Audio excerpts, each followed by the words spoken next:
Good morning, everyone. My name is Urmish Thakker, and I work with ARM's ML Research Lab. And today I'll be talking about our project called Compressing Language Models using Daped Kronecker Product. Now, the paper is available on the archive, and there is a poster here. So if you have any doubts, you can read the paper online or come talk to me during poster session. So the aim of this project was to explore structures that can help us build extremely small models, and this was sort of heavily inspired from how the vision community has built structures for efficient embedded vision. So specifically, we are targeting compression factors to the tune of 20, 25x, 30x. That is, we wanted models that were 25x smaller than the baseline that we're comparing against. So this work heavily builds on our prior work on Kronecker Product. So that is how I'll start my discussion with and introduce what Kronecker products are. So Kronecker products is a block-based multiplication algorithm where you express a larger matrix C using two very small matrices A and B by doing element-wise scaling of B and sticking it into different quadrants of C. So specifically for this example, what you do is that you take the first value of A, that is 1, multiply with B, and stick it in the top left quadrant. You take 2 from A, multiply it with B, and stick it in the top right quadrant, and similarly you create the bottom left and bottom right quadrant. So effectively, using only 8 parameters, 4 from A and 4 from B, you have created a larger matrix C with 16 parameters. And the larger the matrices get, the more compression that you get. Here you're seeing 2x compression, for larger matrices you can get 20x, 25x, 30x compression, and sometimes even 100x compression.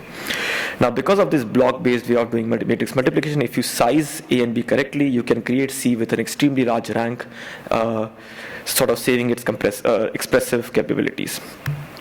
Now, this work is based on this prior work on Kronecker products by us, and in that prior work we sort of compressed RNNs and LSTMs in IoT-shaped benchmarks, where we achieved significant compression, outperforming other state-of-the-art compression techniques, getting extremely fast inference runtime on an embedded board, and we showed that it is further compatible with quantization. However, that methodology did not scale to a larger network, and the aim of this current project was to sort of scale these compression techniques to a larger network and not IoT-shaped benchmarks. So to understand why this was happening, we had to sort of take a step back and look at the gradient flowing through Kronecker product matrices. Now, if you look at this matrix C, which is again expressed using Kronecker products of A and B, what we see is that if suppose in a scenario to get to a local minima, you want to change this value from 2 to 4. Now, because C is produced using A and B, to get to that local min and to change that value, we need to change values in A and B. One way you can get from 2 to 4 is to change this value in A from 2 to 4. But that would imply all these other values would also change because they have been derived by multiplying 2 in A with the B matrix. The other way is to change this from 1 to 2, and you will see a similar effect that all of the other values also change. So effectively, if I just wanted one value to change in the C matrix, all the other values around C matrix also change, so you sort of dance around the local minima, never getting to the point of convergence. So the question becomes that you can end up in scenarios where there are certain parameters in the Kronecker product matrices that need this extra additional degrees of freedom, but because of the fixed structure or the rigidity of the structure of Kronecker products, there is no way to provide those degrees of freedom. So we then take inspiration from robust PCM methods, and what we do is add an extremely sparse overlay matrix to the Kronecker product matrices. So what that does is that certain elements in the Kronecker product matrices that need additional degrees of freedom without compromising the values of other places in the Kronecker product matrices can express themselves using the sparse matrix, and when you sum up both of these matrices, you might be able to get to the local minima that we wanted. So here we wanted a value of 4, and we are getting the value of 4 without changing everything else. So effectively now you are combining two compression techniques, the Kronecker product compression technique and the sparse compression technique, and we call this compression technique as Daped Kronecker product. So you get the extreme efficiency in terms of parameters of Kronecker product with the freedom and the expressibility of a sparse matrix, and combining them together we can create a new compression technique that can potentially express a larger matrix using far fewer parameters without sacrificing on its expressibility.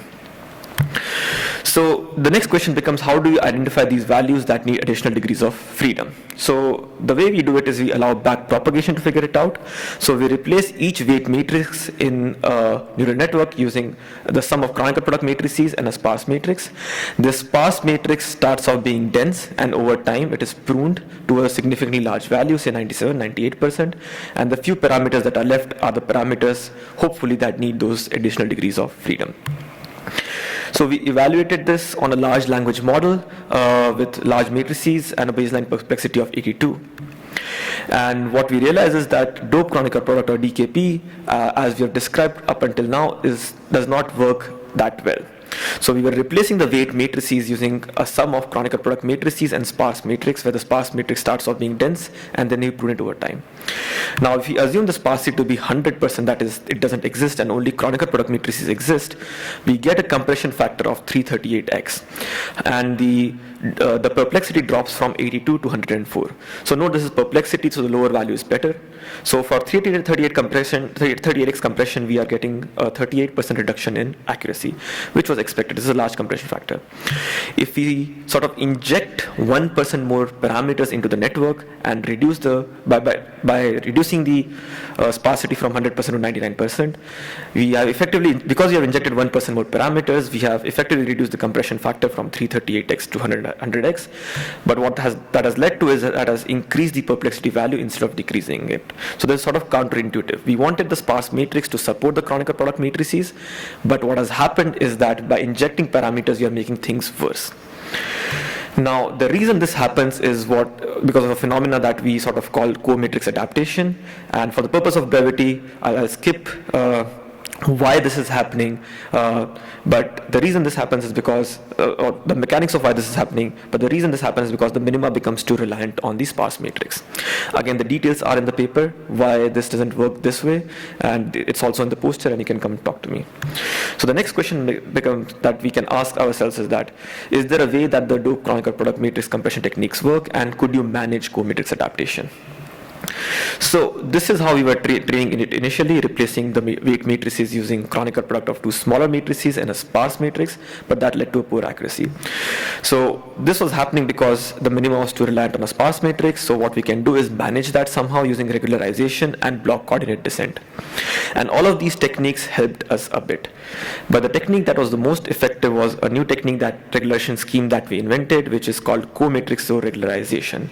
Now, the co-matrix row regularization scheme is heavily inspired from stochastic depth, concepts of stochastic depth and dropout, and it is fitted to apply to this specific structure that we are exploring in this paper. And once we apply the CMR regularization, the DKB compression method works really well. Again, I'll skip the details of what CMR is and how it works, and I can talk about it during the poster session, or you can read in the paper. So let's look at some of the results that might excite you sort of to read the paper. So here what we do is plot the compression factors on the top and the perplexity values on the left hand side, and we compare Daped Kronecker product compression with magnitude pruning, which is one of the most popular or state-of-the-art compression techniques that people use. And what we see is that for 5x to 10x compression factors, magnitude pruning and DKP do equally well, and they're very close to baseline. But magnitude pruning starts dropping off significantly beyond 10x or 15x compression factors around this region, while Daped Kronecker product drops off very, very, very gracefully.